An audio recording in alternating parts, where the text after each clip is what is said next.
ನಮಸ್ಕಾರ ವೀಕ್ಷಕರೇ, ಮುಂಜಾನೆಯ ಶುಭಕಾಮನೆಯೊಂದಿಗೆ ಶ್ರೀ ಎಲೈಟ್ ಇಮಿಟೇಷನ್ ಜ್ಯುವೆಲರಿ ಅರ್ಪಿಸುವ ಬೃಹತ್ ಬ್ರಹ್ಮಾಂಡ ಕಾರ್ಯಕ್ರಮಕ್ಕೆ ನಿಮ್ಮೆಲ್ಲರಿಗೂ ಪ್ರೀತಿಯ ಅತ್ಯಾತ್ಮೀಯ ಸ್ವಾಗತ ಸುಸ್ವಾಗತ. ಯಾರನ್ನೂ ದ್ವೇಷಿಸಬೇಡಿ, ಅಸತ್ಯ ಅಸೂಯೆಗಳನ್ನ ಸ್ವೀಕರಿಸಬೇಡಿ ಅಂತ ಹೇಳಿದಂತಹ ಮಹಾನ್ ಚೇತನ ವಿವೇಕಾನಂದ ಅವರ ಮಹಾವಾಣಿಯೊಂದಿಗೆ ಹಾಗೆ ಗುರೂಜಿಯವರನ್ನ ಕಾರ್ಯಕ್ರಮಕ್ಕೆ ಸ್ವಾಗತಿಸೋದೊಂದಿಗೆ ನಮ್ಮ ಈ ಕಾರ್ಯಕ್ರಮವನ್ನ ಪ್ರಾರಂಭಿಸೋಣ.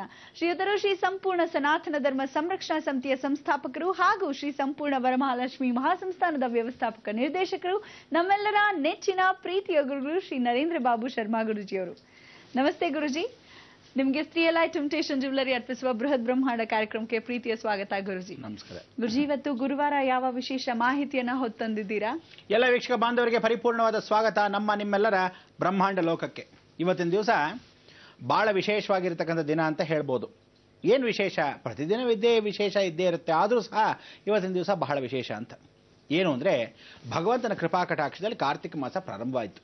ಕಾರ್ತಿಕ ಮಾಸ ಪ್ರಾರಂಭ ಆದಾಗ ಪ್ರತಿದಿನದಲ್ಲಿ ಯಾವುದಾದ್ರೂ ಒಂದು ವಿಶೇಷವಾಗಿರ್ತಕ್ಕಂಥ ದಿನ ಅಂದರೆ ದೀಪಾವಳಿ ಹಬ್ಬದಿಂದ ಒಂದು 15 ದಿನಗಳ ಕಾಲ ಕೊನೆ ಕಾರ್ತಿಕ ಸೋಮವಾರದಂದು ತುಳಸಿ ಹಬ್ಬವನ್ನು ಆಚರಿಸ್ತೀವಿ. ಆದರೆ ದಾತ್ರಿ ಹವನ ಅಂತ ಇವತ್ತು ಬಹಳ ದಿವಸ ವಿಶೇಷ.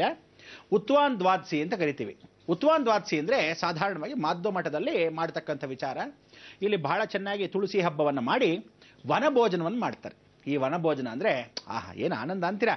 ಎಲ್ಲರಿಗೂ ಫಸ್ಟ್ ಕ್ಲಾಸ್ ಆಗಿ ಅನ್ನ, ಹುಳಿ, ಮೊಸರನ್ನ ಎಲ್ಲ ಕಲಸಿ ಭಾಳ ಚೆನ್ನಾಗಿ ಹುಳಿಯನ್ನ ಅಂತ ಹೇಳಿ ಆ ನೈವೇದ್ಯವನ್ನು ಮಾಡಿರತಕ್ಕಂಥ ವಿಚಾರ. ತದನಂತರ ತುಳಸಿಗೆ ನೈವೇದ್ಯ ಮಾಡೋದು. ಆಮೇಲೆ ಗೋಪಾಲಕೃಷ್ಣ ಇನ್ನೇ ನಿಂತಿದ್ದಾನೆ ಅನ್ಸಂತೆ. ಗೋಪಾಲಕೃಷ್ಣ ನಿಂತಿದ್ದಾನೆ ಅಂದರೆ ಅವನು ಮಧ್ಯದಲ್ಲಿದ್ದಾನೆ, ನಾವೆಲ್ಲ ಅವನ ಸೇವೆಗೆ ಇದ್ದೀವಿ ಅನ್ನೋ ಭಾವನೆಯಲ್ಲಿ ಎಲ್ಲ ಮಠಾಧೀಶ್ವರರಾಗಿರ್ತಕ್ಕಂಥವ್ರು ಪೂರ್ತಿಯಾಗಿ ಇಲ್ಲಿ ವಿರಾಜಮಾನ ಕೂತ್ಕೊಂತಾರೆ. ಮಾಧ್ವ ಸಂಪ್ರದಾಯ ಮಠದಲ್ಲಿ ಎಲ್ಲ ಭಕ್ತಾದಿಗಳೆಲ್ಲ ಬಂದಿರ್ತಾರೆ. ಸಾಧಾರಣವಾಗಿ ಅಲ್ಲಿ ಕೂತ್ಕೊಂಡು ಆ ತುಳಸಿ ಮುಂದೆ ಪೂಜೆಯನ್ನು ಮಾಡಿ ಔಪಾಸನೆಯನ್ನು ಮಾಡಿಕೊಂಡು ತದನಂತರ ಈ ವನಭೋಜನ ಅಂದರೆ ಕೃಷ್ಣನಿಗೆ ವಿಶೇಷವಾಗಿ ಏನು ಮಾಡ್ತಾರೆ, ಏನೇನು ಇಷ್ಟಗಳು. ಅದಾದಮೇಲೆ ರುಕ್ಮಿಣಿ ಸತ್ಯಭಾಮ ಹೇಗೆಲ್ಲ ನಾಟ್ಯವಾಡಿದ್ರು, ಅಲ್ಲೆಲ್ಲ ಇರ್ತಕ್ಕಂಥ ಗೋಪಿಕಾ ಸ್ತ್ರೀ ಜೊತೆ ಎಷ್ಟು ಚೆನ್ನಾಗಿ ಉಲ್ಲಾಸದಿಂದ ಆಟ ಆಡ್ತಾ ಇದ್ರು. ಅದಾದ್ಮೇಲೆ ಅವನ ಸ್ನೇಹಿತರು ಬೆಣ್ಣೆಯನ್ನು ಕದ್ರು. ಹೀಗೆಲ್ಲ ಆ ಕಥೆಯನ್ನು ಭಾಗವತ ಪುರಾಣವನ್ನು ಬಹಳ ಚೆನ್ನಾಗಿ ಕೃಷ್ಣ ಲೀಲೆಗಳನ್ನು ಹೇಳ್ತಾ ಬರ್ತಾರೆ. ಏನು ಮಾಡ್ತಾರೆ ಅಂದರೆ ಮೊದಲೆಲ್ಲ ತಯಾರಿ ಮಾಡ್ಕೊಂಡ್ಬಿಡ್ತಾರೆ. ಇದನ್ನು ಬಹಳ ಸಂತೋಷವಾಗಿ ಅಂದರೆ ನೀವುಗಳೆಲ್ಲ ಈ ಮಾಧ್ವ ಸಂಪ್ರದಾಯ ಮಠ ಅಥವಾ ಹಳೇ ಪೂರ್ಣಯ್ಯ ದಿವಾನ್ ಪೂರ್ಣಯ್ಯ ಅವರು ಬಹಳ ವಿಶೇಷವಾಗಿ ಟಿಪ್ಪು ಸುಲ್ತಾನ್ರ ಒಂದು ಆಸ್ಥಾನದಲ್ಲಿದ್ದಾಗ ಅವ್ರ ಮನೆ ಇವತ್ತಿಗೂ ಬೆಂಗಳೂರು ರೇಸ್ ಕೋರ್ಸ್ ಎದುರು ಭಾಗದಲ್ಲಿದೆ. ಅಲ್ಲಿ ದಾತ್ರಿ ಹವನ ಇವತ್ತಿಗೂ ಆಚರಿಸ್ತಾರೆ. ಎಲ್ಲ ಉಡುಪಿ ಮಠಗಳಲ್ಲಿ, ಕೃಷ್ಣನ ಮಠದಲ್ಲಿ, ಮಾಧ್ವ ಸಂಪ್ರದಾಯದಲ್ಲಿರ್ತಕ್ಕಂಥ ರಾಘವೇಂದ್ರ ಸ್ವಾಮಿ ಮಠಗಳಲ್ಲಿ ಗುರು ಹಿರಿಯರು ಸಂತೋಷವಾಗಿ ಆಚರಿಸ್ತಕ್ಕಂಥದ್ರು. ಆದರೆ ಉತ್ತರ ಭಾರತದಲ್ಲಿಲ್ಲ, ದಕ್ಷಿಣದಲ್ಲಿ ಜಾಸ್ತಿ. ಅದಕ್ಕೆ ಏನು ಮಾಡ್ತಾರೆ ಗೊತ್ತಾ, ಈ ಭಾಗವತ ಪುರಾಣವನ್ನು ಹೇಳ್ತಾ ಬಂದಾಗ ಕೃಷ್ಣ ಇನ್ನೇನು ಹುಟ್ಟದ ಅಂದ ತಕ್ಷಣಕ್ಕೆ ಹೇ ಕೃಷ್ಣ ಹುಟ್ಟದ, ಆ ಅಧ್ಯಾಯ ಆದ ತಕ್ಷಣ ಕೃಷ್ಣ ಹುಟ್ಟಿದ ತಕ್ಷಣ ಹುಟ್ಟಿದಬ್ಬಕ್ಕೆ ಏನೇನು ಮಾಡ್ಕೋಬೇಕು ಎಲ್ಲ ರೆಡಿ ಮಾಡ್ಕೊಂಡು ಹುಟ್ಟಿದಬ್ಬ ಆಚರಣೆ. ತಿಂಡಿ ತೀರ್ಥಗಳೆಲ್ಲ ಮಾಡ್ಕೊಂಡ್ವಾ, ಸರಿ ತಿನ್ನೋಣ, ಎಲ್ಲ ತಿಂತಾರೆ, ರೆಡಿ ಮಾಡ್ಕೊಂಡ್ರು. ಇನ್ನು ಸ್ವಲ್ಪ ಬೆಳೆದ, ಬೆಣ್ಣೆ ಕದ್ದ. ಇವರೇನು ಮಾಡ್ತಾರೆ, ಇವರೇ ದೊಡ್ಡವರೆಲ್ಲ ಏನು ಮಾಡ್ತಾರೆ, ಒಂದು ಬೆಣ್ಣೆ ಕಟ್ಟೋದು, ಆ ಹೊಡೆಯೋದು, ಅದನ್ನು ಆಟ ಆಡೋದು. ಅದಾದಮೇಲೆ ಆ ಬೆಣ್ಣೆ ಕದ್ದು ಇವರೆಲ್ಲ ತಿಂದು ಹಂಚ್ಕೊಂಡು ತಿನ್ನೋ ಥರ ಇವರೆಲ್ಲ ಫ್ರೆಂಡ್ಸ್ ಇದ್ದ ಹಾಗೆ. ಅದಾದಮೇಲೆ ಇನ್ನೊಂದು ಸ್ವಲ್ಪ ಕತೆ ಮುಂದೆ ಹೋಗುತ್ತೆ. ಸಖೀರ್ ಜೊತೆ ಆಟ ಆಡ್ತಾರೆ. ಸರಿ, ಆವಾಗ ಏನು ಮಾಡ್ತಾರೆ, ಕೋಲಾಟ. ಫಸ್ಟ್ ಕ್ಲಾಸ್ ಕೋಲಾಟನೆಲ್ಲ ಆಟ ಆಡ್ಕೊಂಡು ಬರ್ತಾರೆ. ಅದಾದಮೇಲೆ ಕೋಲಾಟ ಆದಮೇಲೆ ಮದುವೆ ಅಂತೆಪ್ಪ, ಸರಿ ಭಾಳ ಸಂತೋಷ. ಮದುವೆ ಆಚರಣೆಯಲ್ಲಿ ಹೇಗಿರಬೇಕು, ಎಲ್ಲ ವಧುವರನ್ನ ಕರ್ಕೊಂಬಂದ ಹಾಗೆ ಆ ತುಳಸಿಯನ್ನು ಅವಾಗ ತೊಗೊಂಬರ್ತಾರೆ ಜೊತೆಗೆ. ಶ್ರೀ ತುಳಸಿ ಜಯ ಮುನಿಯವೇ, ಜಯ ಮುನಿಯವೇ, ಮಂಗಳಗ ವಿಷ್ಣುಗಾನಿ ವಿಷ್ಣು ತುಳಸಿವೆ, ಶ್ರೀ ಕೃಷ್ಣ ತುಳಸಿವೆ, ಜಯಾರತಿ ಜಯ ಪೂಜಿತ ಮಂಗಳ ಸೌಭಾಗ್ಯವತಿ ಅಂತ ಹೇಳಿ ಈ ಕೃಷ್ಣ ತುಳಸಿ ಶ್ರೀ ತುಳಸಿನ ಎರಡನ್ನೂ ಮದುವೆ ಮಾಡಿಸ್ತಾರೆ. ಅಂದರೆ ಕೃಷ್ಣ ತುಳಸಿ ಕಪ್ಪಾಗಿರುತ್ತೆ, ಶ್ರೀ ತುಳಸಿ ಬೆಳ್ಳಗಿರುತ್ತೆ, ಭಾಳ ಚೆನ್ನಾಗಿರುತ್ತೆ. ಎರಡೂ ಕೃಷ್ಣ ಅಂತ ಅರ್ಧ ಹಂಗೆ ಇವರಿಬ್ಬರಿಗೂ ಮದುವೆ ಮಾಡ್ದಂಗೆ ಆ ದಾತ್ರಿ ಹವನ. ಈಗ ಊಟ ಮಾಡೋಣ, ಊಟದ ಸಮಯ ಅಂತ ಹೇಳ್ಬಿಟ್ಟು ವನಭೋಜನವನ್ನು ಪ್ರಾರಂಭಿಸ್ತಾರೆ. ಆ ವನಭೋಜನದಲ್ಲಿ ಎಲ್ಲ ಕೈ ತುತ್ತು ಹಾಕೋದು ಎಷ್ಟು ಚೆನ್ನಾಗಿರುತ್ತೆ. ಚಕ್ಲಿ, ನಿಪ್ಪಟ್ಟು ಯಾರೋ ಅವ್ರು ಮಾಡ್ಕೊಂಬಿರ್ತಾರೆ, ರವೆ ಉಂಡೆ ಒಂದಷ್ಟು ಮಾಡ್ಕೊಂಬಿರ್ತಾರೆ, ಕಜ್ಜಾಯಗಳು ಎಲ್ಲ ಮಾಡ್ಕೊಂಬಿರ್ತಾರೆ, ಕೋಳ್ಬಳೆ. ಏನು ರುಚಿ ಅಂತೀರಾ. ಇಂಥ ಒಂದು ಸಂದರ್ಭ ನಿಮಗೆಲ್ಲರಿಗೂ ಯಾವಾಗಲೂ ಆಗಬೇಕಲ್ಲ. ಅದಕ್ಕೆ ನಾವೇನು ಮಾಡೋಣ, ಕರ್ನಾಟಕದಲ್ಲಿ ಯಾರೂ ಪಾಪ ಮಾಡದೇ ಇರೋದ್ರಿಂದ ನಾನೇ ನಮ್ಮ ಸಂಸ್ಥೆ ಮುಖಾಂತರವಾಗಿ ಎಲ್ರಿಗೂ ಒಂದು ಒಳ್ಳೆ ವನಭೋಜನವನ್ನು ಏರ್ಪಾಡು ಮಾಡೋಣ ಅಂತ ನಿರ್ಧಾರ ಮಾಡಿದ್ದೀನಿ. ಅದಕ್ಕೆ ನೀವೆಲ್ಲ ಬರ್ತೀರಾ, ಸಹಕರಿಸ್ತೀರಾ ಅಂತ ಅಂದ್ಕೊಂಡಿದ್ದೀನಿ. ಆದರೆ ಪಾಪ ರಾವಣೇಶ್ವರನ್ ಕಾಯ್ತಾ ಇದ್ದಾನೆ. ಯಾಕೆ ಅಂದರೆ ತಿರುವೋಣಮಲೆಗೆ ಹೋಗಿ ಬರಬೇಕು. ಅವನು ಏನು ಮಾಡ್ದ ಎತ್ತ ಅನ್ನೋ ತಿಳ್ಕೊಳ್ಳೋಕ್ಕೆ ಆ ತಿರುವೋಣಮಲೆ ದರ್ಶನ ನೀವು ಮಾಡ್ಕೊಂಬಂದರೆ ಅಲ್ಲಿರ್ತಕ್ಕಂಥ ವಿಚಾರವನ್ನು ನಾನು ತಿಳಿಸಿದ್ರೆ ಆಗ ಆಗ್ತಕ್ಕಂಥ ಸಂತೋಷದಲ್ಲಿ ಕೃಷ್ಣಲೀಲೆಗೆ ಹೋಗೋಣ. ಏನಂತೀರಾ? ಸ್ವಲ್ಪ ವಿರಾಮ ತಗೊಳ್ಳೋಕೆ ಮೊದಲು ಒಂದು ವಿಶೇಷವಾಗಿರ್ತಕ್ಕಂಥ ಸಂಗತಿಯನ್ನು ನೋಡ್ಕೊಂಬನಿ, ಆ ತಿರುವೋಣಮಲೆ ಒಂದು ದರ್ಶನ ಮಾಡ್ಕೊಂಬನಿ. ಅಲ್ಲಿ ನಿಮ್ಗೆ ಅರ್ಥವನ್ನು ನಾನೇ ಅಲ್ಲೇ ಖುದ್ದಾಗಿ ನಿಂತು ಹೇಳ್ತಕ್ಕಂಥ ಅವಕಾಶವನ್ನು ಮಾಡ್ಕೊಡ್ತೀನಿ. ಭಗವಂತನ ಕೃಪಾ ಕಟಾಕ್ಷ ನಿಮಗಾಗಲಿ ಅಂತ ಹೋಗಿ ಬರೋಣ. ಬನ್ನಿ ವೀಕ್ಷಕರೇ.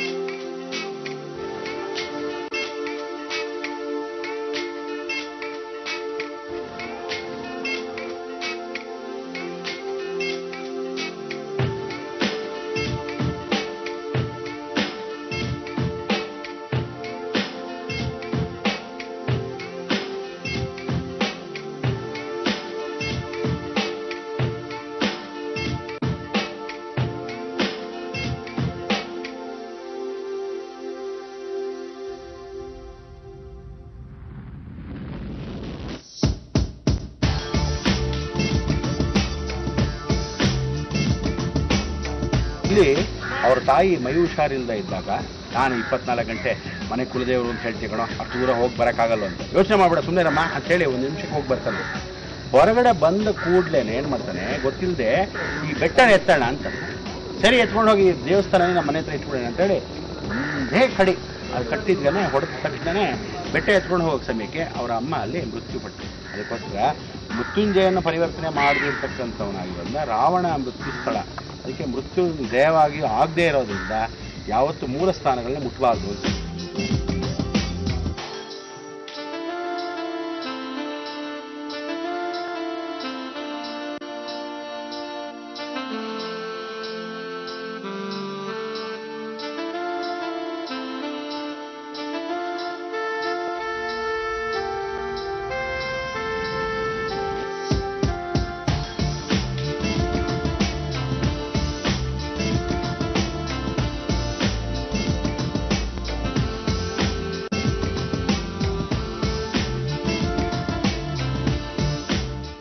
ಎಂಥ ಲೋಕವಯ್ಯ ಇದು, ಎಂಥ ಲೋಕವಯ್ಯ. ನೋಡಿದ್ರ ಭಾರತ ದೇಶದಿಂದ ಲಾಂಛನ ಹನುಮಾಂತ ಆದ ಮೇಲೆ ಈಗ ನಾವು ಹೋಗಿದ್ವಿ ಕಪಿಗಳಾಗಿ, ವಿಶೇಷವಾಗಿ ಹೋಗಿ ಬಂದಿರತಕ್ಕಂಥ ವಿಚಾರ ರಾವಣೇಶ್ವರನ ಕ್ಷೇತ್ರ.